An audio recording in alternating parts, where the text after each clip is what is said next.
I just want to give you 7 things we should expect for 2025. Number 1 is spiritual, political, and financial dominance of the church. Church will be dominating in every aspect, say political, financial, spiritual, music, and even on social media. Say now it shall come to pass on the latter days that the mountain of the Lord's house shall be established on the top of the mountains and shall be exalted above the hills, and people shall flow into it. Number 2 is godly leaders will rise up in different nations. So you hear a president will come out and say, the whole nation is fasting. What have not been heard before. So like never before. Number 3, is also, it's a year of martyrs. So many will be killed as believers like never before. Many will be killed in the church. Very good. If this will make you quiet and meditate, I mean, many people will lose their life for the gospel next year like never before in different ways. So we just have to prepare our heart. Amen. Number 4, isn't it? There will be a great fall away and a rising of a new breed of preachers, prayers, and payers. There will be a great fall away, meaning many Christians will fall aside, and God is pouring out His Spirit to raise a new breed of preachers, prayer warriors. That's preachers, payers, prayers, and payers. That's, He will empower many people financially. That's what He's saying. Preachers, prayer warriors, and payer warriors. Meaning many Christians will have inventions, an ability to access the corridor of financial power. So preachers, prayers, payers, these 3 categories of people are rising. Number 5, God said He's expecting believers to serve wholly, WHOLLY, with a fervent spirit. Serve wholly with a fervent spirit, because He will be using us for greater works that the earth have never seen before. Numbers 14:24. He said, but my servant, anybody that is serving, say my servant, Caleb, because he has a different spirit in him and has followed me fully. Other translations say holy. They said, oh, holy, I will bring him into the land where he went, and his descendants shall inherit it. You see, anybody that follow holily,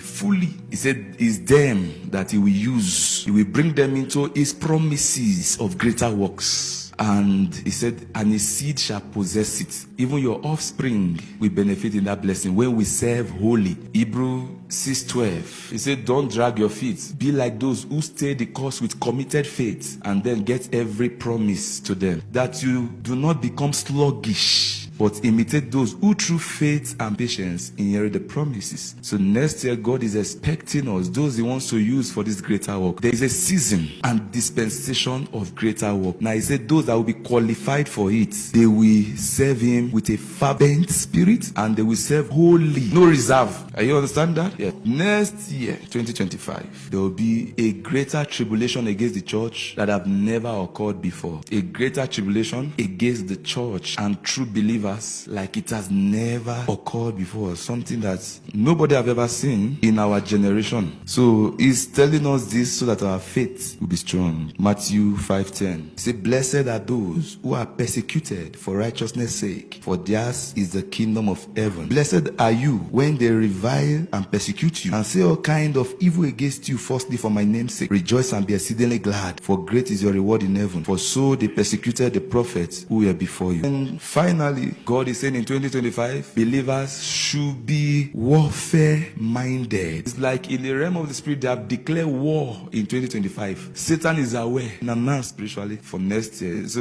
you know, when they say war have started, there's a whistle, there's a trumpet that have been sounded in the realm of the spirit, and it's a trumpet of warfare. So every believer must be warfare minded, warfare consciousness. Ephesians 6:12. They say we do not wrestle against flesh and blood. We do not wrestle. So next year is a year of wrestling. There'll be wrestling. So it's good and bad.